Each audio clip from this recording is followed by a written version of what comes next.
oya gushyira amafaranga muri systeme tuvuge par exemple kurekipera amafaranga ashaje yes ibyo byakagombye kuba mu nshingano bya Kongo Kinshasa kuko amafaranga ari gukorwa muri Kinshasa harimo nayo muri Est ikindi nuko ngo gestion y'amafaranga ashaje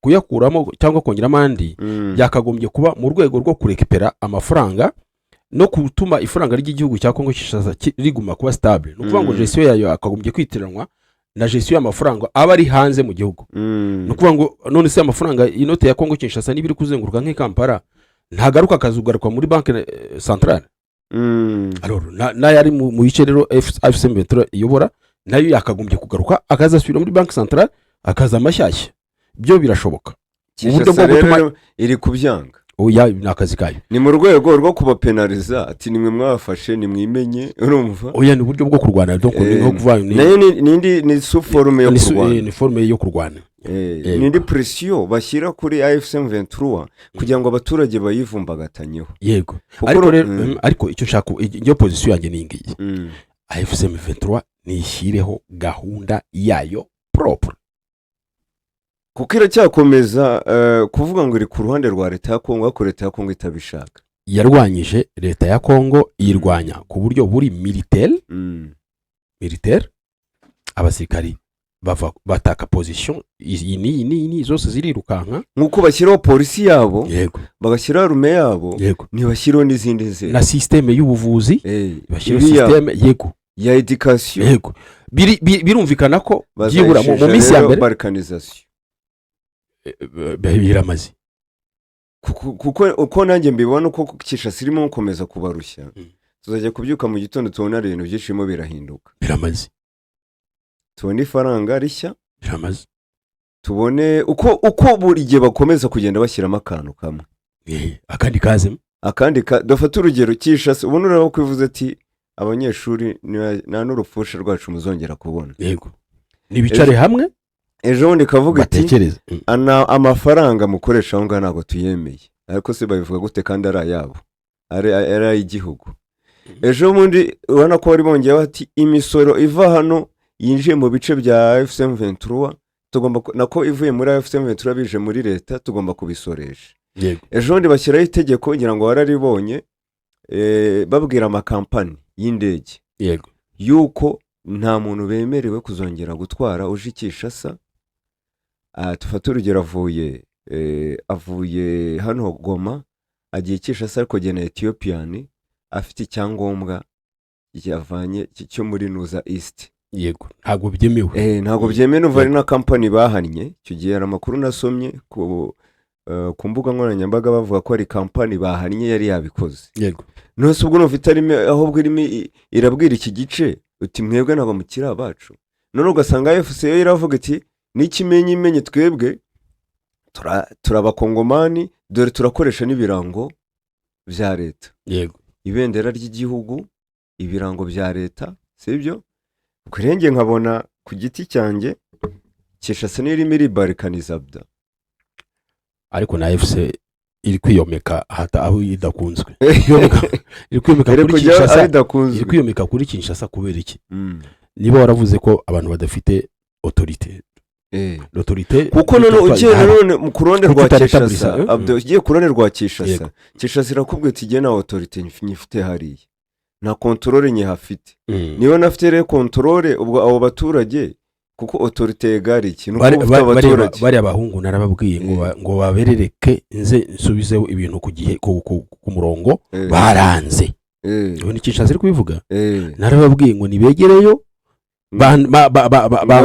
banyinguruke nikorere baranga nka guverinema yego prevaraza akavuga ati birimo biranijya ati dore bari kwitwara nk'abayobore igihugu nka guverinoma ati none bari kumbwira ngo ninkomeze ngo ntange kubera iki ubwo rero icyo gihe Kinshasa ugiye ku ruhande rwa Yabuta hano tuba turi kugerageza gusesengura dufata impande zombi kugira ngo turebe Rwanda abadukurikira nabo bakaza kuvuga ati twe turabyumva gutya na gutya yego no kuvuga ngo Kinshasa ahantu idafite autorité ahantu itagifite contrôle ku baturage itagifiteho contrôle nta nicyo wayihabaza. icyo gihe rero irakubwira iti mwewe muhafite controle n'ibirabari, assumez-vous, nicyo bisobanura, assumez-vous, nuko mushinzwe umutekano wabo. Yego, twebwe nta mutekano tukiyafite, tunda ko tukibarindira. Nuko mushinzwe umutekano wabo, wabo wa polisi, wabo w'igisirikare, nuko mushinzwe n'ibindi byose, ni na education yanyu, n'ubuzima byose, n'ubuhinzi n'ubworozi byose n'ubwanyu. Nose dufata urugero, ubu habaye nk'ibiza nka Nyiragongo ikongera ikaruka, ubu AFC yajya gusaba Kinshasa ngo nimuze mudufashe. Oya reka wenda ushobora kubikora. Buriya leta y'u Rwanda hari igihe ijya ifata ibyo bita umurama w'amafi, urabizi ko ariko ngo babyita umurama, imirama w'udusambaza, hari igihe bajya bafatamo bagaterera mu Kivu umurama w'udusambaza, barangiza bagafunga nk'amezi 3 cyangwa 4 kugira ngo dukure tubone isambaza zigaragara. None ubu ngubu niba mu by'ukuri tugereranye ko no muri Kongo ibyo bintu bihari, niba Kongo yari ifite nayo systeme yo gutera umurama muri Kivu, ikaba imaze amezi 8 idakandagira muri este, waza kuyibwira ngo kuki utagitera umurama muri Kivu? Ntabwo byashoboka, niyemerewe no kuza gusarura, kandi itahakandagira ntabwo ikiza gusarura, ntabwo igisarura. Kinshasa rero bwirakubwira iti nk'uko washyizeho inzego zose, yego, ubwo rero abaturage bari mu maboko yawe. Hari ibyo bita bituzana kuri analyse ivuga ngo Kinshasa n'irimo irashaka balkanization, yego, kurusha uko AFC M23 yo ishyigikiye yuko bakomeza kuba umwe. Twitega iki rero? Icyo nashaka kugira ngo twitege ibi ngibi turi kuvuga, ndishuri yuko n'abayobozi ba AFC M23 nabo babitekereza, ndishuri 100%. Ahubwo icyo ndishuri nacyo nuko bari kuvuguta umuti. Ngiye nitega ko ejo cyangwa ejo bundi hazaboneka ini proposition y'ukuntu uburezi buzakorwa muri mu ntara ziyoborwa na AFC M23, ku buryo buzaba butandukanye nuko ubuyobozi bukorwa muri Kongo Kinshasa yose. Yego, ubwo se hari icyo tutavuzeho ra buriya no kuvuga ngo n'ibindi byose ni nkuko Abdana, ni nkuko Kinshasa no siracyaza kubaza ibijyanye na systeme yo gusoresha ni AFC, none sirasoresha ni AFC. Buriya Kinshasa rica rikavuga iti twebwe ntabwo tuzajya guhemba abarimu, ntabwo tuzajya guhemba abakozi, kandi musoresha. Ese ubundi amafaranga AFC M23 ikoresha akora iki? Ubwo niko baba bibaza. Yego, ni nyine nicyo kibazo, niko baba bibaza. Si basoresha se, si buriya barashora nyine, ati ko mushaka ko twebwe dukomeza kwinjectamo support kandi tutafite control. Nukuvuga ngo ejo bajya dukurikiye baze kudufasha, bajya kubavuga ati barabatipe n'abakene, bakabati n'abakene aho bari turabizi ntacyo bari gukora, reka tugende tubatere, turabasanga mu bukene budasanzwe, babarasa bagasanga bakabasubiza n'ibisasu biremereye kurenza ibyabo. Ati abafitipe bari gukoresha amafaranga, bafite amafaranga ntibanakore na biriya bindi. Abadukurikiye ubwo nabo baraduha ibitekerezo byabo. Yego, mbere yo gukomeza nabahari. Oya, abadukurikiye Juma yavuze ati ndabakunda cyane Abdallah, ndabakunda cyane, arakoze cyane. Gakuru Enoch ati mwaramutse. Zaire Kimenyi, ariko Zaire Kimenyi amaze kuba umuntu wacu cyane, akunda kuza kenshi. Kivu Connection ati u Rwanda ruri ku isonga. Yego, ruratumbagiye, ruri hejuru kabisa. Turabakurikiye, turabakunda Santima. Uwo ni Patrick Nkunzumwami, notre ami. Nikora ati mwaramutse, gitondo cyiza, nanimba kumbuye cyane, nabumvaga nicecekeye. Ari ahantu Nikora Fulgence, si Nikora Fulgence ariko n'umuntu wacu turahorana cyane. Nakomere cyane. Share na mugenzi. Okay, ati we must share, kandi banakore like, share like rwose, ngo share ni ingenzi na like muduhe like. Okay, urakoze Fulgence, ni ngombwa cyane. Fulgence ati M23 bayihaye kwigenga, nuko iri kwirangaraho abaturage Kinshasa iyo watanze ku mugaragaro. Process zose zo kwigenga Kinshasa imiraziba zuruzuye. Bisobanura iki? Usibye ibendera, ibendera ngiye mbona ibindi byose Kinshasa yabavuyeho nyine, usibye ibendera mbona AFC M23 yizirikaho bitari ngombwa. Ibyo ni igitekerezo cyawe. Ntekereza ko atari ngombwa ko yizirika kuri iriya bendera, ariko yo irahora imbere, usibye n'indirimbo y'igihugu nayo Kongo nani AFC/M23 yizirikaho kandi atari ngombwa kuko nta wayishyuza, kuko yibisaba. Impamvu ibisobanura ivuga ngo badushinja balkanization, kandi dore turi gukoresha ibirango bya leta ya Kongo. Abandi bo ntibabikoreshaga, abo birukanye muri biriya biro biri hariya bo ntibabikoreshaga neza.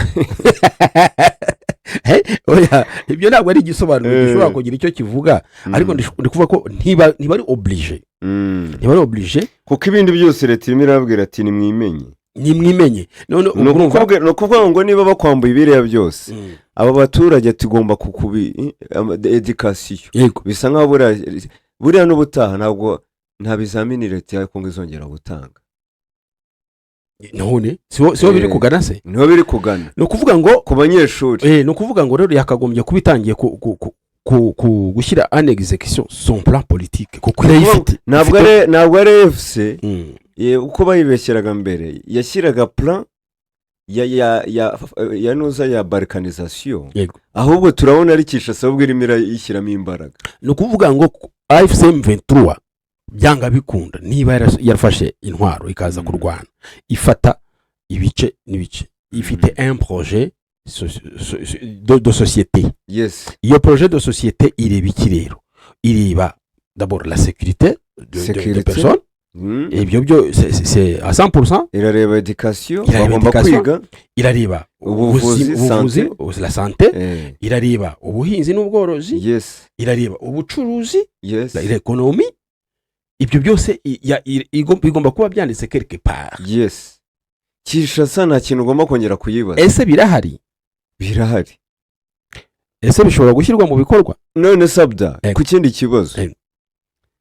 Ubu ngubu Kinshasa sibyo kwa AFC/M23 tayisaba porogaramu y'ubuhinzi.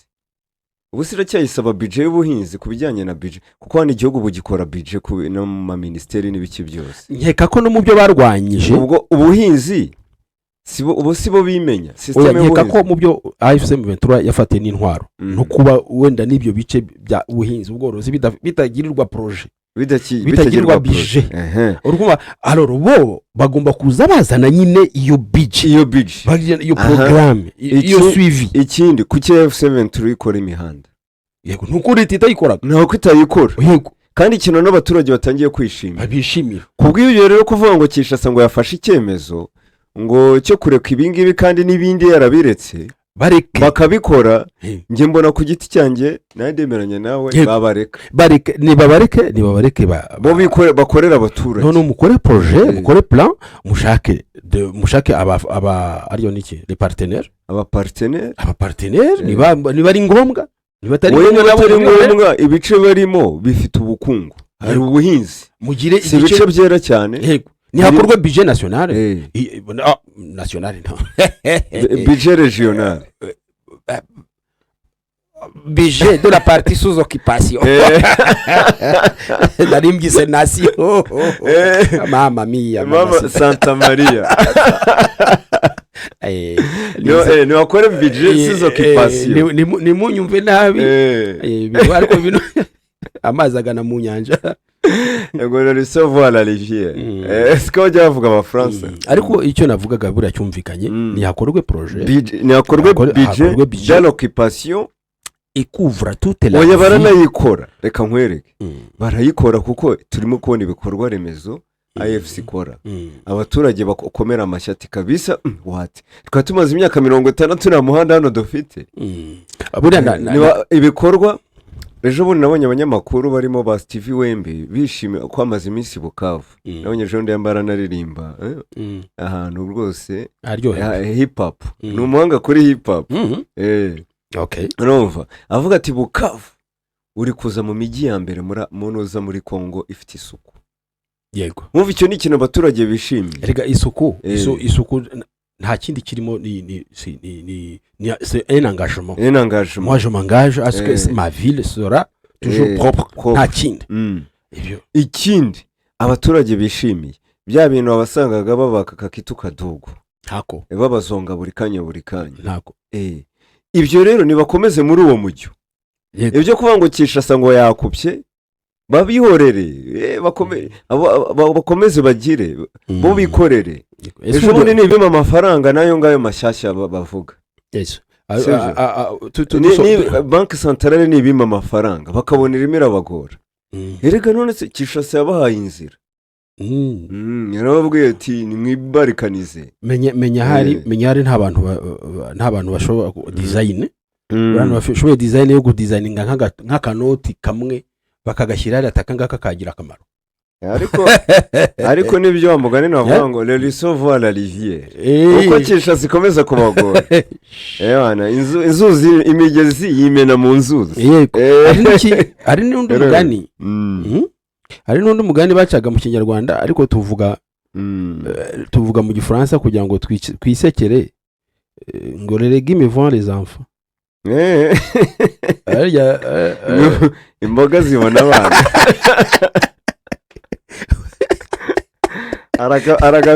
Aragafata bigeze gushyiraho akana gatoya nyine karimo gukurura nyina yari yambaye nabi, nyina yambaye akantu k'akajipo gutya aramutwikira ati akana karimo karamukurura nyine hasi batandika alerege l'enfant voit les légumes akazikinisha akagira ngo nizo gukinisha kandi abandi bazibyaza umusaruro. ngira ngo ira geste Kongo Kinshasa yakoze arwitwa Juste n'umukunzi wacu cyane, nubwo bwa mbere yatwandikiye, nimero yanjye yikuye kuri Bwiza TV. Yego, ndumva ari kuri Bwiza TV aradukurikiye. Yego, yaratanze igitekerezo kuri hano za twatudege n'icyo naka tugisome. Yego, agira ati ejo nari muri KCC muri iriya nama, ziriya drone bamuritse zigenda iminota 30. urumva no yari mu nama. Zijya he? Ngo zifite ubushobozi bwo kugenda iminota 30. Yego, ariko uzicyo narabyumvise ahubwo ikibazo nibajije nani trajet ingana gute muri yo 30 minutes. Muri yo 30 minutes sibo akadege kihuta hari ugira ngo ni kavaro bavuka kagera i Kigali iminota 30. Pourquoi pas? Nta kibazo. Cyangwa kuva Musanze. D'accord, nabyo nta kibazo. Yes, arakomeza ati niko umuyobozi w'uruganda yatubwiye ku ikubitiro ngo bashaka kuzana drone zigera kuri 300 zizakora mu mujyi wa Kigali mu gihe cya vuba. Bakaba bateganya kuzajya baziteranyiriza hano mu Rwanda. Zizajya hano mu Rwanda. Niko urumva yari mu nama ngo uruganda rwo muri Czech Republic TRL rumenyerewe mu gukora ibyogajuru na za drone rugiye gutangiza kuziteranyiriza mu Rwanda. Muri zo drone harimo iza gisirikare ndetse n'izindi zifashishwa nko mu buhinzi, mu muhindagurikire y'ikirere n'ibindi n'izindi drone zifite ikoranabuhanga ryo ku rwego rwo hejuru rwa AI, Artificial Intelligence. Aho ishobora kubona umwanzi ikoresha iryo koranabuhanga, ikaba ikora muri ifite umuvuduko wa kilometero 450 mu isaha kugeza kuri kilometero 500 mu isaha. Urovabda ikintu gifite umuvuduko wa kilometero 500 mu isaha, Rubavu Kigali harimo ibirometero bingahe? 194.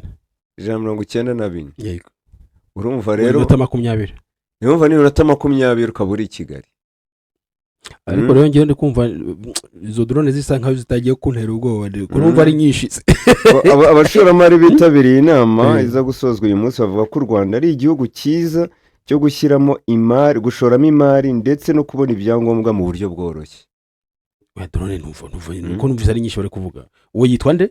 Yitwa Juste rero ubwo ugumane contact ko numvise asa nk'uwaje nk'wasobanukiwe. Urumva we rwayumvise tubwiye ko yari mu nama. Yego, yasobanukiwe.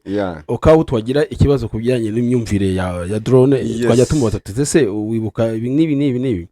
Gusa ikigaragara nuko leta yashyize mu mafaranga menshi. Yashyize mu mafaranga menshi, burase twavuga ko ari amafaranga menshi. Urabona ikintu asorejeho. Ariko wibuka ejo nkubwira ikintu asorejeho mu Rwanda. ngo ni igihugu ngo gikomeye gifite drone za gisirikare ukambwira ngo reka dango ntabwo nshaka kubivuga ngo ntabwo nkora hano ntabwo nkora hano avuze ngo iki ngo oya avuze ko iyi kampani yo muri Czech ifite nyine ubunararibonye bwo guteranya amadrone ya gisirikare n'amadrone ya gisivili kandi ko bazajya bateranyiriza mu Rwanda bakaba ari batarayagura mu Rwanda. Ikintu nashaka kuvuga ikintu nashaka kuvuga Abdallah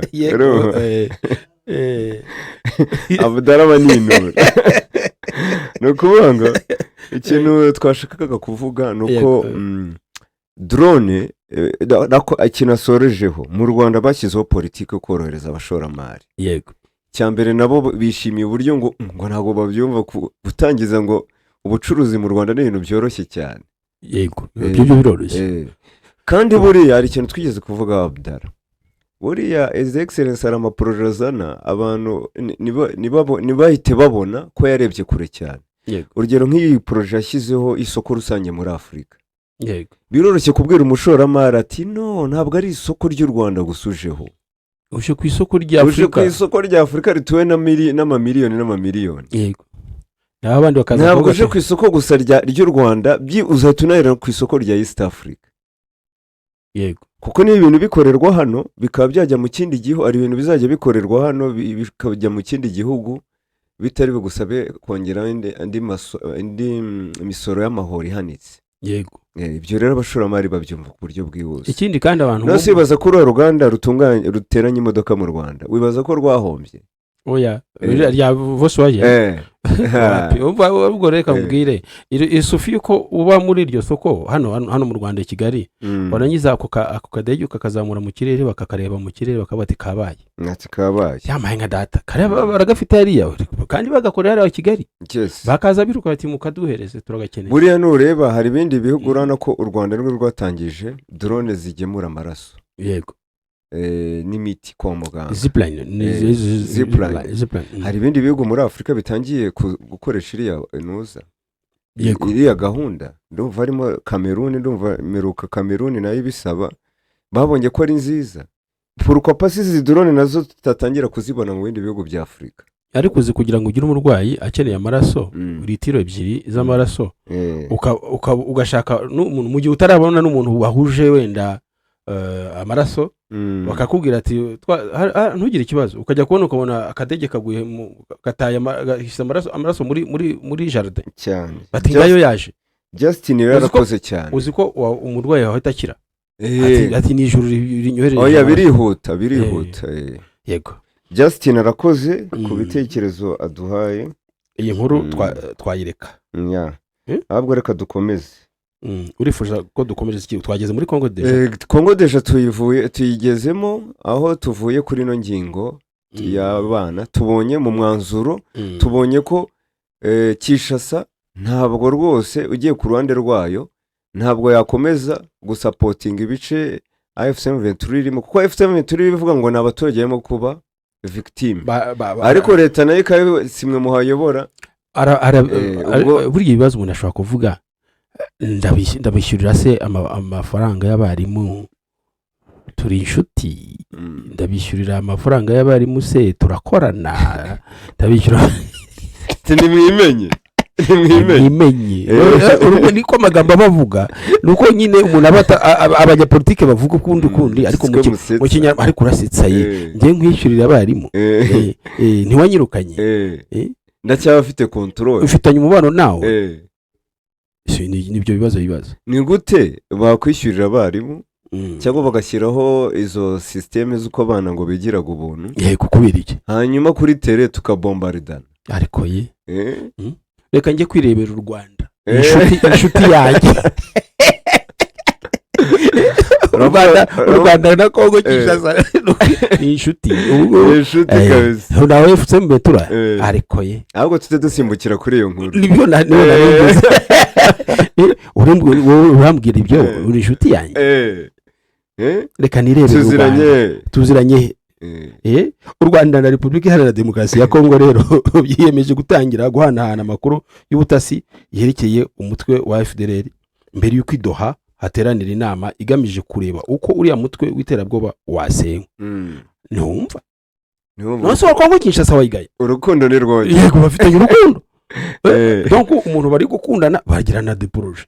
Nose afise mpeto babwira ngo bafitanye iyi projet shwi nta kintu barafatanya. Ariko we n'u Rwanda rero urana ko ya process Washington etape par etape iri kugenda wakaya Kongo iki, ahubwo ibya Doha nibyo biri hehe bigicumbagira. Ibyo ni bya Kongo na FCM Vetro ntabwo bumvikana, ntabwo bireba u Rwanda na Kongo. U Rwanda rwavuze ko ibyo bitatureba, ariko tuzaba tubirebera ku ruhande.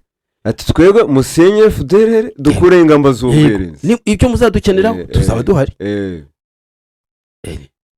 Ngo ibihugu byombi byemeranyije mu nama ya kabiri ya komite ihuriweho ishinzwe gusuzuma iyubahirizwa ry'amasezerano y'amahoro yasinyiwe Washington muri Leta Zunze Ubumwe za Amerika tariki ya 27 Kamena.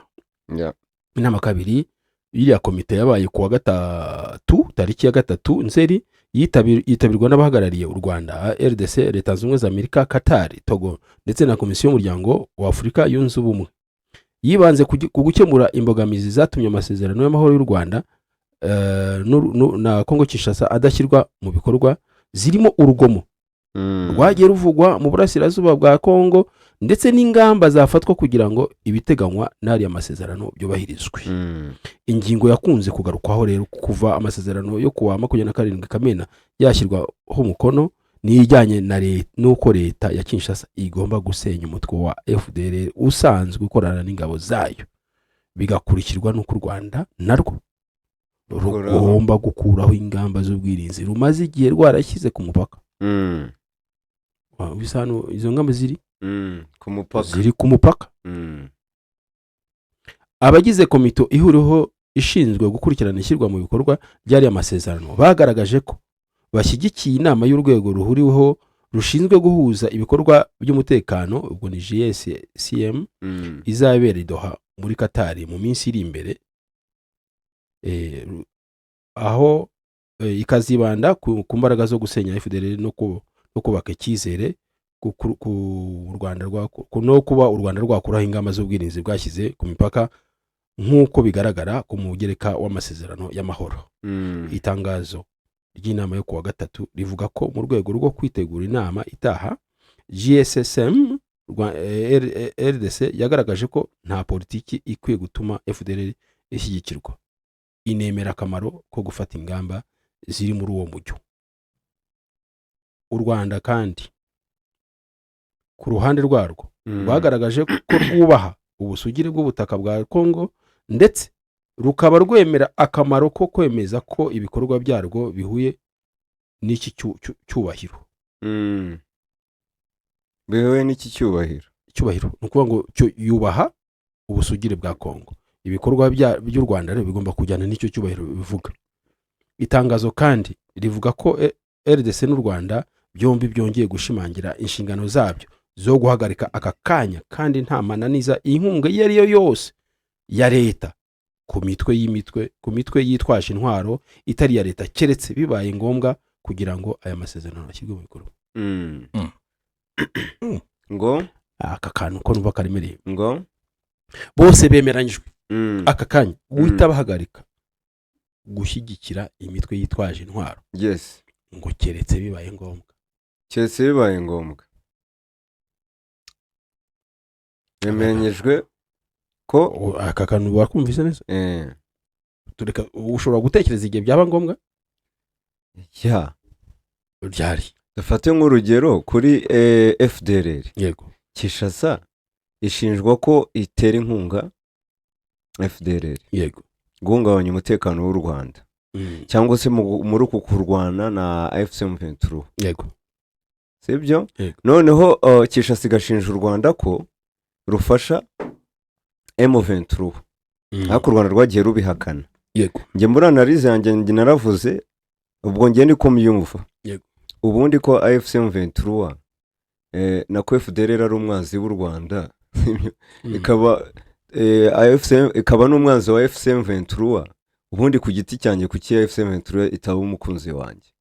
njye niko mbyumva ariko muri logique umukunzi w'u Rwanda ni ukuvuga oya kuri umukunzi wanjye ni urugero nyine kuki njye ntamushyigikira ahubwo nyine u Rwanda rushyigikira FC23 ni ukuvuga ngo u Rwanda rushinjwa gufasha FC23 yego u Rwanda rukabyamagana ati reka da twebwe ntabwo dufasha FC23 yego ariko FC23 ikarwanya FDLR kandi FDLR ni umwanzi w'u Rwanda nese nibyo navuga kuki umwanzi wanjye atari inshuti yanjye nibyo ushaka kuvuga nibyo ushaka kuvuga nuko ngo umwanzi ikindi nanone kuki umukunzi Eh. w'umwanzi wanjye ataba umwanzi wanjye yes ni ukuvuga ngo umwanzi wanjye ahita ahinduka inshuti yanjye yego none se n'umukunzi ariko n'umukunzi w'umwanzi wawe akaba umwanzi sibyo none se ubu ngubu ku giti cyanjye njye kuki ntakwishimira ntuvabda ku giti cyanjye ubu ngewe ko reba nuza menasi yari hano ku mupaka yego ku mupaka za FDLR ziza hafi y'u Rwanda ni iki yego ubu se uracyazibona ntazo kubera iki hariyo AFC kandi hari umwanzi w'umwanzi wanjye hari umwanzi w'umwanzi wanjye ntabwo uwo mwanzi yahakandagira kuki se njye namuha support ngewe uko mbitekereza muri logique ngewe ari ku giti cyanjye ni ukuvuga ku giti cyanjye ntabwo mvuze u Rwanda kuko u Rwanda rwavuze yuko rudafasha AFC23 ariko ari ngewe kuki bundi nge ntakamufashije kuki ntamushimira umuntu ugukubitira umwanzi abagukijije umwanzi kandi umuntu ugukubitira umwanzi kandi wakoherezagaho ibintu bibi cyane FDLR nta mushahara ukabona aramwirukanye akamukuvanira ku mupaka uwo muntu kuri ngewe yaba ari imfura aho ngaho François Nkurunziza mwebwe abo ngabo mukunda indirimbo za zungu yajyaga arimba ngo kuki ntavuza impundu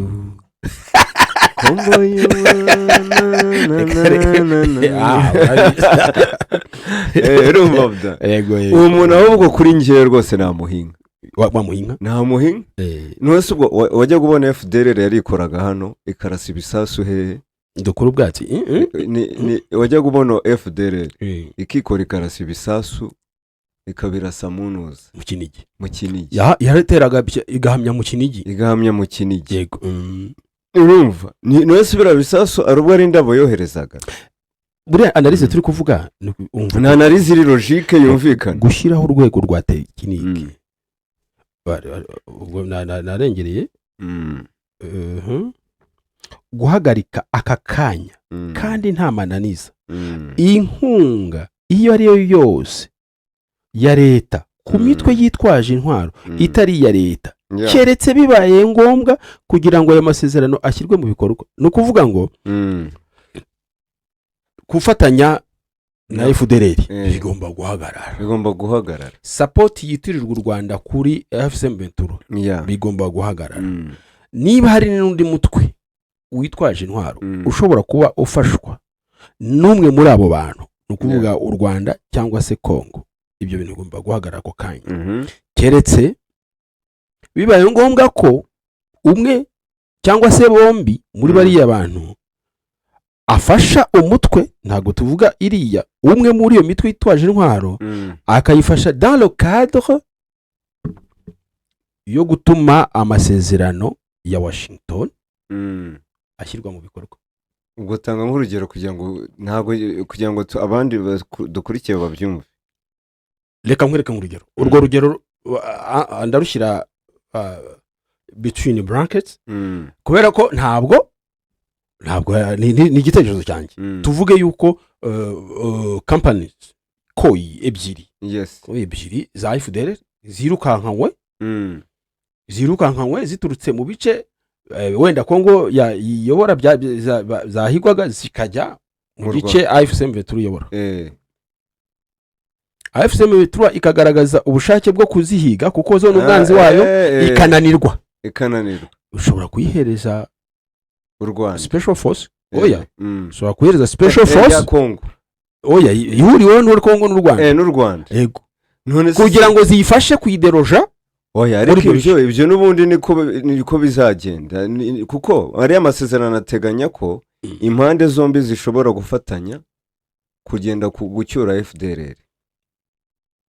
Oya nyine oya ni Kongo na Kinshasa cyangwa Kinshasa n'u Rwanda n'u Rwanda ubwo ruhajemo AFC M23 cyangwa se uwundi mutwe uburyo ushobora kuba supported ariko bifite objectif yo gutuma FDLR isenyuka. Urumva ko kantu bashyizemo atari sawa kuko mu bice ya AFC M23 iyobora tujya twumva ko za FDLR araho ziba ziteza akajagari. Yego hari igihe byaba ngombwa rero ko nabo bazisangayo bakazimera nabi. Gusa niyo mpamvu ubona Abdallah nge mwiza kugaruka kuri cya kintu Kinshasa ibingibi ibisinya bigera kuri Doha ikabivamo kubijyanye na Doha mu rwego urumva Abdallah mu rwego rwo gukomeza gushimashima AFC ngo yinjire ifata imijyi minini kuko twabonye uko utudugudu niki yinjiramo ntabwo Kinshasa igivuga ujye ubona ivuga ntacyo tuyibwiye reka buriya AFC M23 isimbukiye mu mujyi wundi ukomeye waba Kindu waba Kisangani waba Beni waba Uvira amarira yaba yandi nibwo rero ya naratifu ihita igaruka. Mwabibonye ko twahagaritse support any support twahagaritse any support y'uyu mutwe uyu n'uyu ku bihugu byombi hahita haza naratifu M23/RDF ya naratifu ya Kongo ikunze kwifashishwa igihe yakubiswe na M23. Ibihugu byose byombi ndavuga u Rwanda na Kongo kandi byiyemeje gushyiraho urwego rwa tekinike guhana amakuru y'ubutasi no gushyiraho umuyoboro wa gisirikare kugira ngo bijye bihanahana amakuru mbere y'inama itaha ya GSCM izabera i Doha. Hari indi izabera i Doha igomba gutanga ngo raporo n'ejo bundi byemejwe muri bya biganiro biherutse Washington mu minsi ishize. Hari indi nama rero izabera Doha igomba gutanga raporo y'aho bigeze. Ubwo nukuvuga ngo à la sortie y'iyo nama habaye établi une chaîne de communication entre l'armée rwandaise et l'armée congolaise bagahana amakuru. Bantu bageze ahangaha ibintu nk'ibyo kugira ngo nibagera i Doha basige techniquement uburyo neutralisation yabo ishobora kuba yava. Twibutse abadukurikiye ko ni process igomba gufata iminsi 90 ariko igeze he ubwo ubu sugira ngo ubwo iminsi 90 n'amezi 3 tugira ngo ukwezi kumwe ni kwirenze ukwezi kumwe kurarenga ukwezi kumwe kurarenga. Gusa numvaga ambasaderi Olivier Nduhungira avuga ngo ni iminsi 90 akaziyongeraho indi minsi 30 ya evaluation. Arya wagize ngo ubwo n'amezi 3 agiye kurangira le 27 z'ukwezi kwa gatandatu ubundi ngo nibwo byagombaga gutangira ariko wabonye ko byagiye bitindaho gatoya kubera hagomba kujyaho izindi mekanizme zigomba gukurikirana no masezerano. Nuko ko ari igihe yagiye Washington bagiye gushyiraho mekanizme ndetse n'uyikuriye igomba kujya ireba ubahiriza gahunda utayubahiriza bagatanga raporo. Nicyo cyagiye kibitinza bituma hagenda hazamo amaretari ariko ku buryo ntabwo iminsi 90 irarangira wenda ngo tuvuge ngo process yaragize yaguye mu ngo byashimangiye kandi ko ibyo bikorwa ari ingenzi mu kumenya ubushobozi bw'ibikorwa by'ubukungu bw'akarere bizafungura inzira z'ubukungu zunganira iterambere rirambye mu karere ubwo bagiye no mu by'ubukungu. Kuko amasezerano arabivuga. Kongo n'u Rwanda byemeranyije guhanahana amakuru y'ubutasi kuri FDLR mu gihe umutwe wa M23 ushinja ingabo za leta ya Kongo kuba zikomeje gufatanya n'uriya mutwe gutegura ibitero bitandukanye birimo ibyo impande zombi zimaze iminsi zigaba ku banyamurenge muri Kivu y'Amajyepfo. Ariko ko ni ukuri FDLR biri ku ruhande rwa FARDC ibyo byose ibanga kuko ari n'abafatira ku rugamba.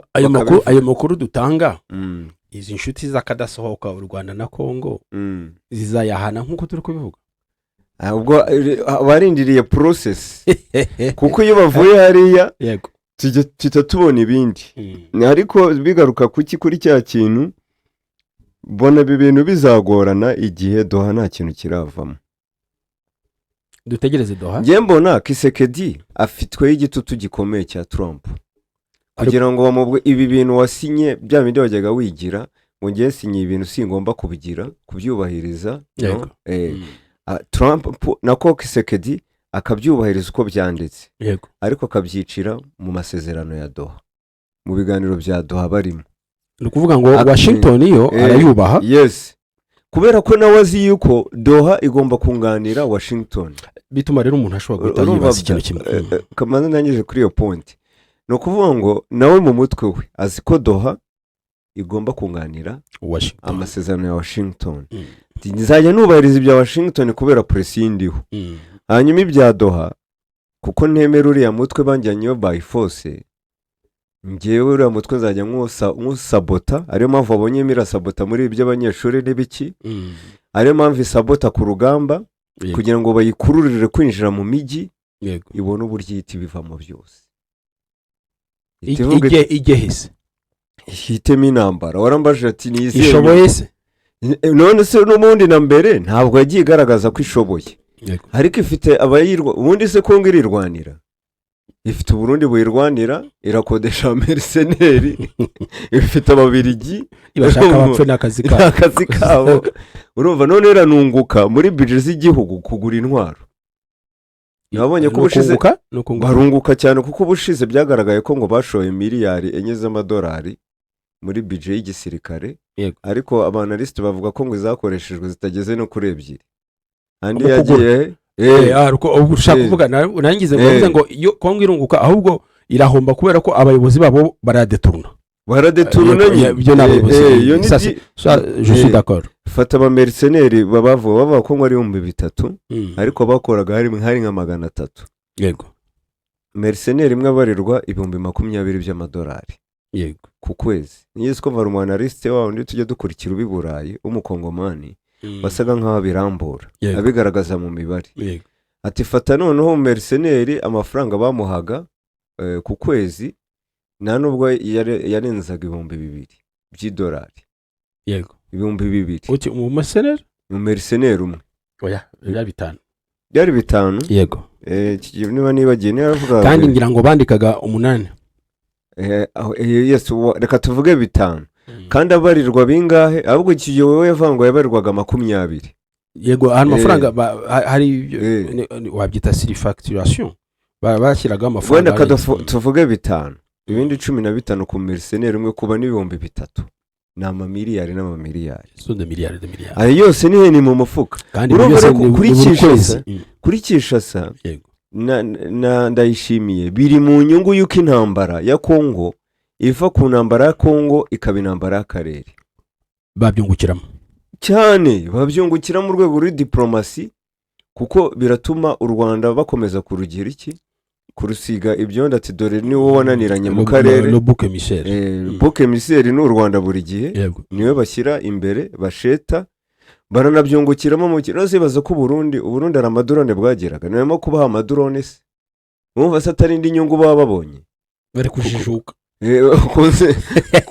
ku ntwaro hari ubwo se bari bafite access uburyo binjira muri Kongo uko bashaka wibaza se ko Kisekedi nta kintu abaha ntibabaze ko buri musirikare umubare 5,000 by'idolari none urumva atari amafaranga yinjira none uritereye ngo urashaka kubahura ngo bajugunye ngo urashaka kubajugunya kuko hariya niyo mpamvu ubona nyine nabo bashyize imbaraga nyinshi baravuga ati tuvuye hano twakwibagirana za nyungu zose twabonaga z'amabuye y'agaciro twakuraga muri Kongo z'amafaranga bishyuraga buri musirikare fata urugero niba ari inga 10,000 fata 5,000 by'amadolari ukube n'ibihumbi 10 n'amamiliyoni n'amamiliyoni buri kwezi yego ese ayo mamiliyoni n'amamiliyoni nabwo mu kinyamakuru SOS Media wabonye aba imbonerakure zikibwira ati rurasunika bane yego ati amafaranga batwemere ntabwo tuyabona izo ni inyungu moshe no kuvuga ngo intambara buriya haba harimo ama business ateye ubwoba tururiye kuri Washington yes twuriye kuri Washington tuvuga ko kandi yunganirwa na Doha igomba kunganirwa na Doha ariko kubera ko Washington harimo pression diplomatique ya Trump kuri Kisekedi ntabwo azazana ya mikino yo kuvuga ngo ibi narabisinye ngo ariko simbyubahiriza, ahubwo arabivangira hehe muri Doha kugira ngo atume M23 imwataka ifata imijyi ikomeye, none nimara gufata imijyi ikomeye bituma babwo na byandi byose ahita bivamo. Ahubwo ari ikintu utanyibukije, buriya ntabwo ubonye ko bashaka ko u Rwanda narwo ruzavugana na Kongo i Doha. Oya, si kuvuganira i Doha, hari inama isaba ikabera i Doha. Erega buriya Abdara, ibyo bintu uri kubyumva gute? Buriya Abdara hari ikintu twagaragaje tumutetsi mukuru ni Washington, ariko umwungirije ninde ni Doha. Ibi bintu biri nose nabonye cya gihe Doha itumira abanyakubahwa Perezida Kagame na Kisekedi. Kisekedi yaravuze ngo bazahurira mu ijuru. Abantu bakaba batumenya ryari ijuru ryabonetse. Babonaga uriya muntu wambaye ibintu by'umweru ati ni marayika waje cyangwa se. Yes. Kandi ejo bundi wabonye ko Qatar yatangajwe igiye gushora imari ya miliyari 21 z'amadolari mu gihugu cya Kongo. Niko bimeze. Nose ubwo rubibaza nta kintu kirimo Abda. Uribaza ko nta kintu kirimo. Nta kintu murareba. Ngo Qatar izavuga ngo ni impuhwe ngo turabahuje gusa iviremo aho. Kongo Kinshasa ikeneye imishyikirano myinshi. Imishyikirano myinshi Doha. Ahubwo reka tujya South Africa none. Si ibyo nakubwiraga ko hari imishyikirano myinshi. Hari nindi abatetsi babaye benshi. Ariko umuryi yanze kurya. Kongo yanze kurya kuri ira cuisine. Ya cuisine Afrika y'Epfo yarayanze. Hari ibiryo bateka mu Yapani. Yifi isa nkaho idahiye. Bayita sushi. Wigeze uryaho? Ya mu China. Ziba ziryoshye kabisa. Yewe nanze kuryaho. Ifi idahiye. Sana. Ari uburyo bayitreta. Iraryoha pe. Iraryoha. Ntabwo bari ifi zisanzwe. Akenshi ni ubwoko bw'ifi nyine. Ibiryo by'Abayapani na Kongo Kinshasa ntabwo ikunda ibiryo. Ziba zikonje bya hatari. Ibiryo bitekeye muri Afrika y'Epfo. Cyane bitezwe na Tabombeki jamais. Atireka ntabwo nabiryaho. Tabombeki rero we nubwo namwumva. Tabombeki ntabwo amwumva. Yego mu makuru uheruka Lawrence Kanyuka yarari nawe mu bagiye. Lawrence Kanyuka yari muri South Africa muri Afrika y'Epfo. Numwe mu bari bitabiriye iriya nama ubwo duheruka jo bundi mu nama n'abanyamakuru ya AFC. Colonel Nanga yavugaga yuko babonye ubutumire. Yego. Bwo dialogue interne. Bavuga ko uyu muntu wese uzaza ashaka rwose ibiganiro biganisha ku mahoro. Yego. Solution politique ko rizakemura ibibazo bya Kongo twe tuzitabira. Kuri technique nibamfasha tukumva amagambo Kanyuka yavugiye muri Afrika y'Epfo. Yes. Ngo ashobora kuba yishimiye uburyo yatumiwe. Tugiye kureba icyo yashatse kuvuga. Turebe muri Afrika y'Epfo. Ni ubuhe butumwa ajyanyeyo? Ajyanye iki muri Afrika y'Epfo? No kuvuga ngo Kongo Kinshasa ntabwo yigeze inezezwa n'ubwo butumire, cyane igaragaza ko ngo we ngo yimurebye isanga afite position itari nziza. Ngo arabogamye arahengamye. Thabo Mbeki for this initiative.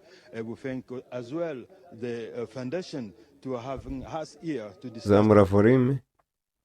Yego irahagije. Ngero itangire. To discuss peace, especially in our country, Republic Democratic of Congo, in the east part where the DRC government and its forces are killing our civilian population every single day. So we are grateful. We thank the President Thabo Mbeki to have us here to discuss, finally, to have African-led peace solutions.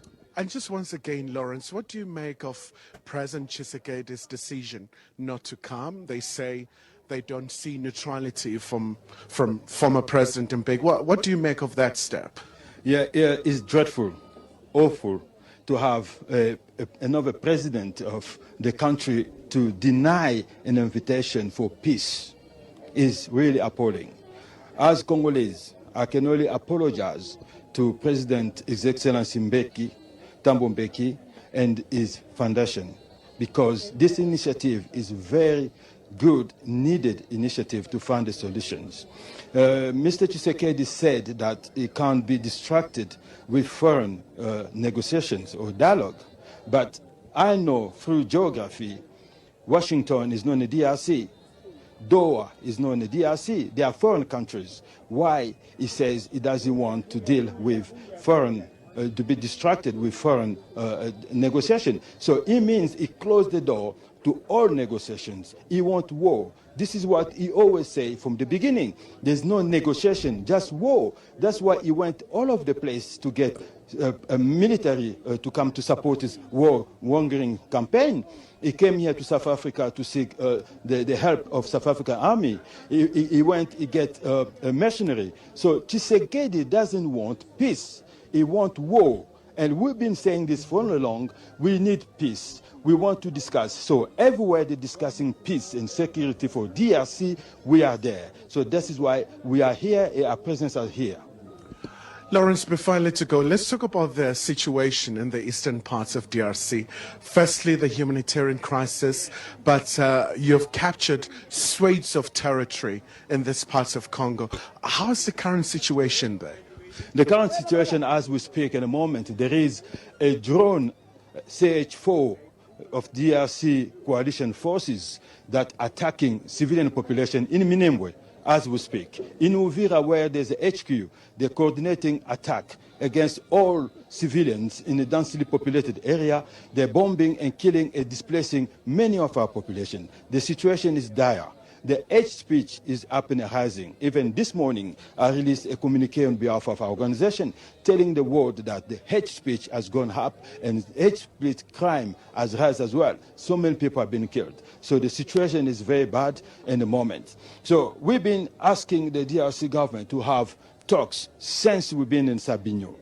They attack us, we protect ourselves, we protect the civilians. You know, when you protect a civilian, you need to set up a perimeters, security perimeters. We did that in Bunagana. We did that in Rutshuru, until we end up in Goma and Bukavu. Right now, as I'm speaking, Uvira has become a zone where the DRC government operates against the population, and that must stop immediately. The hate speech is so much, and people are getting killed because of their look, because of their face, because they are Banyamulenge.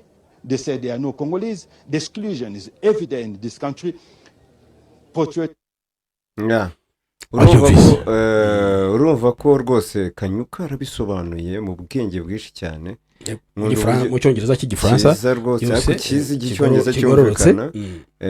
Kanyuka buriya mukundira ibijyanye communication arayumva uburyo rwose akominika buhita wumva ko busobanutse. Ati twebwe ati umunyamakuru yaramubajije ati se kubera iki murabibona gute kubona Kinshasa yanze kwitaba ibiganiro? Yego, ati mbere na mbere rwose ati nk'umukongomani sabye imbabazi ndasabye imbabazi tabombeke sabye imbabazi tabombeke ati ntabwo wakumva ukuntu yatumira nk'umuperezida akamutumira ati muze tuganira ati rekada kandi ari ibiganiro by'amahoro. Yego, ari ibintu arongeraza kuri byandi twagarutseho natwe hano ati se Afurika ko avuga ngo nta biganiro ngo biturutse ngo hanze ya Afurika bakeneye kandi bya Afurika hariya Doha ni muri Afurika uruko ko kanone twakadiskise Washington ni muri Afurika. Yego, arongera nagaruka yerekana ati twege twagiye tugaragaza initiative ko dushaka amahoro, twagiye dusubira inyuma za Bunagana za Rutshuru, uribuka ko ari bageze hano mu misozi ya Goma. Ati dusubira inyuma kugira ngo amahoro aboneke, atari ko Kisekedi arashaka intambara.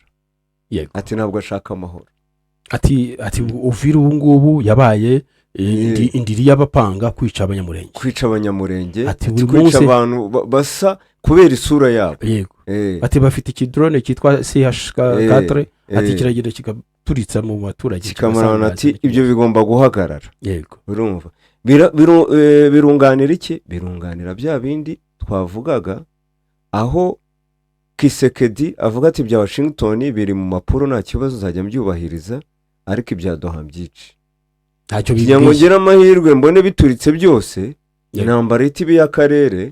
Hanyuma nongere ngarure za narrative ati n'u Rwanda dore rwose rwiyemeje ko rutagomba gufasha AFC niko rwabaye ati dore ngibi nicyo kibazo donc ngera shaka iki urwitwazo yego ya ubwo abandi bari kuganira Kinshasa iracapanga ku buryo yarangiza abanyarwanda Kinshasa nabwo ishaka kwitabira ibiganiro by'abanyafrika yego problème africaine solution africaine ntabwo ariko kuganira ariko n'ubundi no hagati yayo ntabwo biri gucamo neza kuganira ubwayo ese waganira n'abandi ubwayo idashobora kuganira nayo ni ikibazo gikomeye FRDC n'umunyamurenge aho bahura ko n'umuzarendo mu minsi ishize Uvira aho umwe aciye habaga undi yacisha umuriro ubwo bitumye tujya kwa General Gasita Olivier Gasita byanga bikunda yatangiye akazi ke ndetse yakoze n'ihererekanya bubasha hejuru hari video rega n'abanyamara kuri herekana ububasha n'uwo yarasimbuye yego ahubwo abantu size ukuntu babifasha bavuga ko ari ugomba hari kuba yaza ari wowe wemejwe urabivuga hiki inde wemejwe wowe undi se oya dufite itangazo ry'umuvugizi wa leta naryo turashyiramo reka turikiremo turarisesengura rimaze kuvamo yego sibyo yego ya qui cherche à diviser les Congolais et surtout à opposer les Wazalendo au FARDC. Pourtant, réunis autour d'un idéal, réunis autour de la lutte commune contre l'ennemi du peuple congolais, contre l'agresseur. Le général Gasita a été nommé bien avant la chute de Goma, bien avant la chute de Bukavu, pour assumer les responsabilités des commandants adjoints chargés des opérations et renseignements à la 13e région militaire. Et ce, sur décision de la haute hiérarchie. Il a le total soutien des forces armées, il a le total soutien des autorités.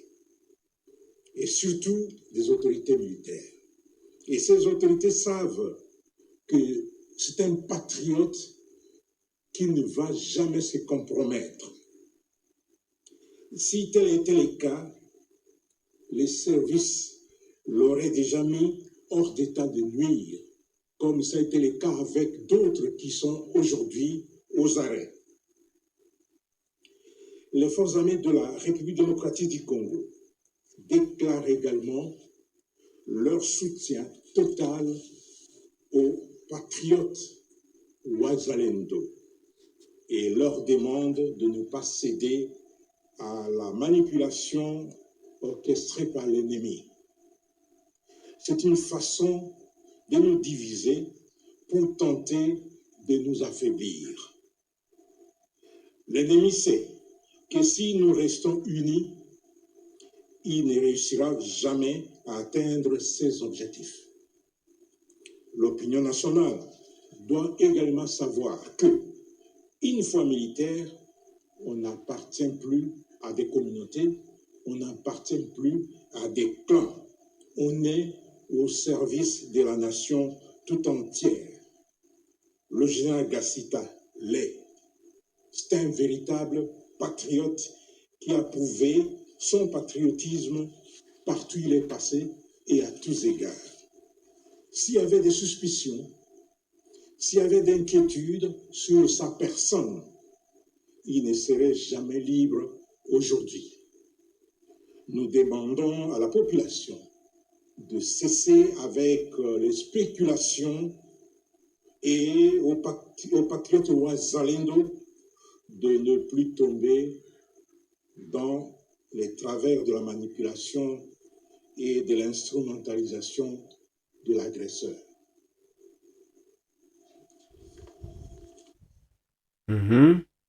Wabyumvise? uwo ni umuvugizi w'igisirikare cya Kongo aratangaza ati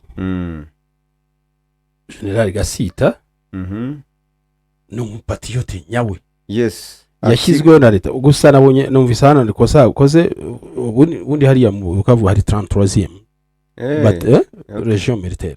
Yavuze ko ngo yabaye nommé pour être chef des opérations et renseignement muri 13e région kandi iriya ni 33e région ariko ça c'est une erreur de frappe et puis hari mu magambo yavuze ati rwose abazarendo n'ingabo za Kongo Kinshasa bafite ideale imwe ati amahame tugenderaho namwe kandi igihe bajya besura icyo ni igitangaza gikomeye ni igitangaza kandi ejo ndi barimo besura la rume na wazarendo bafite ideale imwe ntabwo ideale yakagombye kuba imwe ntabwo ari imwe ntabwo bagenda hamwe kuko ari amanyanga ari gukorwa ayo bari kubabuza gukora nuko bari anime pari ni ideale iri autre ubwo rero bya bikorwa bakora by'urukozasoni byo kwica n'igisirikare cya Kongo kirabyemera nibwo aravuze ati turabashyigikiye turi muri ideale imwe atari ko Kasita ni umusirikare mwiza cyane ati iyo aba atari umusirikare mwiza aba afunzwe nk'abandi niko yarimo avuga yego ati yoherejwe ati n'igisirikare kiramushyigikiye ati kiramushyigikiye cyane n'umupatriote ati abandi barafunzwe werekada ati kandi yarabigaragaje harya niwe bajye bazanamo ko ari we na mu buyishe nyakwigendera bavuga ko ngo ari mwe mu barukoze nuza mu bagabye igitero kuri makanika kuri general makanika yego icyo gihe ngira ngo yararisangane yego ubu rero urugamba rwari rukiri hejuru mu bice bya Uvira ruvuga ko abazarendo badashaka Kasita ngo nibamushaka twamubonye akora nanjye namubonye akora remise reprise kuko yarasimbuye ubwo no kuba ngo arabategeka bitonde umushefu d'etat major arababwiye ati arashyigikiwe n'ubuyobozi bw'igihugu ati cyane ariko ashyigikiwe n'igisirikare ati kandi iyo umuntu abaye umusirikare ntabwo ayoborwa na famiye ntabwo ayoborwa n'ubwoko bwe ntabwo ayoborwa n'uduce tw'ubwoko dukran console ariko aho ngaho ako kantu avuze ubundi yabone none se sibyo kandi ako ngako niko umusirikare yemerewe kujya nako yoherezwa ahantu yoherejwe ntabwo ava ngo yarasima ajya ngo hari famiye yanjye kereka ikibi akoze ibikorwa byibasira iki abasivili nka biriya nuze yavugaga akanyuka mu itangazo yego ariko agiye kurwanya umutwe leta ibivuga ngo uyu nguyu watwigometseho nibyo uyu muvugizi yavugaga Kasita rero Kasita nubwo tumuvugira turamuvugira nk'umukongomani n'umukongomani kimwe n'abandi bakongomani bari sur le drapeau bakagombye kuba bari traité nk'abakongomani ntago bakagombye kuvuga ngo nicyo kintu cyatumye bene wabo nabo bafata intwaro ntibitwibagiza ko iyo pose ari kurwanira gukora neza bamurwanya ariyo kugamiza kujya gutsemba bene wabo ikora ibikorwa bibi banifotozamo yego ni ukuvuga ngo binateye n'isoni kubona umuvugizi avuga ngo twebwe dushyigikiye wazarendo ibyo byari gushoboka rero ko avuga ati ngewe nubwo muri kuba nimushaka murorere kuhanshyira ariko urabizi ko igisirikare ibyo kitabikora oya igisirikare ugomba gukorera buse wavuga ngo bakohereje aho ukavuga ngo sinjyayo donc kuba abantu bari kuvuga ko batamushaka ntabwo ari opportunité yo kuba yakwepa izo nshingano oya ntabwo bishoboka kuko yahisemo aracyari kuri leta yego agomba rero kubahiriza igisirikare aracyari ku idarapo ntibibatangaze rero nubwo bari kumutuka yuko ejo mu bo tuzabona bari kurasa ku banyamurenge ari uzaba watumye yatumye ngo babarase cyane ntibizadutangaze ko bamwe mu gihe intare za Sarambwe zizaba ziri gukacirana nabo uzasanga bamutoboye bakamudodamo nk'agatenge oya nawe hari mugenzi we nawe wari waje ku rugamba apfira ku rugamba uriya nindera koroneri wa mukoroneri w'umunyamurenge wapfiriye muri Sud Kivu warunganiye nani Masunzu Rugabisha nawe c'est la même chose yapfuye sur terrain yego yapfuye sur terrain ni ukuvuga ngo kuba turi kuvuga bya Kasita nuko tuzi neza yuko mu by'ukuri hari uburenganzira bwe nka muntu buri kwangizwa yego kumwita ngo ntabwo agomba gukorera muri ako gace ngo izo za wazarendo zikaziba ngo n'umututsi ngo n'umunyarwanda ngo ntabwo ari umukongomani buri iyo leta ifata icyemezo cyo kubumvira yari kubikoze rere grave yari kubikoze rere grave ariko tugaruka ko bashobora kwesurana bashobora guhaga itabi ati leta nta kintu yigeze igira ati reka twesurane reka twisobanurire kubera ko twesurane nitwe tugomba kuyobora uno mujyi kuko bararahiye nabonye bitwa ba makanaki ejo barimo kwigosora bavuga ngo ntabwo bamushaka ibyo kuyobora umujyi birimo n'ikintu cyitwa inyungu ikintu cyitwa inyungu buriya ibi abantu bazi ubuyobozi bwa Kongo FARDC ntabwo igikora ibintu byo guhereza ibyo kurya abasirikari bayo ntabwo nzi abazarendo bo nibitabikora ku basirikari bo yabibaha kubera iki ubwo rero kubibona bigomba guca mu kwangiza umujyi cyangwa no kuwuyobora ubwabo oro ntabwo bawuyobora abasirikari batabibemereye yego ubwo rero igihari twari duteganyije ko uyu munsi bashobora gucakirana ntabwo byabaye Kasita afite n'inzobe wagira ngo ni umuzungu oya ni inzobe naturellement naturellement ariko ndabona FARDC isigaye yambara uniform vraiment itandukanye n'ibya uniform bari bafite mbere barahinduye uniform barazihinduye mwana bafite uniform rwose nziza ziruta izambere ibya mbere abona gutaza ukuntu bisa kwambara nk'iza ariko urabona ko izi omoye zigerageza kuboneka neza ziragerageza kabisa kugaragara neza izambere wagira ngo bazisize amavuta y'ubuto yego ndi kugerageza kubona meki ashaka kuba ari busy mwihorere ariko rero amakuru yo muri Uvira sugira ngo nta kindi twakoraho ubwo tuvuze kuri Kasita tuvuze AFCM 23 ejo binyuze ku muvugizi wayo yari yatangaje ko ndavuga umuvugizi Dr Barinda yatangaje ko bo bafite imisozi ya Haut Plateau yego igihe icyo ari cyo cyose bashobora kwinjira muri Uvira igihe byaba ngombwa igihe cyaba ari ngombwa igihe cyiza bashaka kwinjira muri Uvira niba batabonetse rero ndumva twasoreza reka turebe abadukurikiranye yes ahubwo turebe abadukurikiranye ikiganiro ni cyabo yes twumva icyo batubwira twagerageje kubabwira ibyerekeranye n'uko ejo Olivier Kasita yakoze iherekanwa bubasha n'uwo yarasimbuye ntibibaze kubatangaza abatembera umujyi wa Uvira nimuhura na konvoyi ye ubundi subira konvoyi ukuntu yabiteye ubwoba yego ubwo bavuga ngo ugiye kuyirasa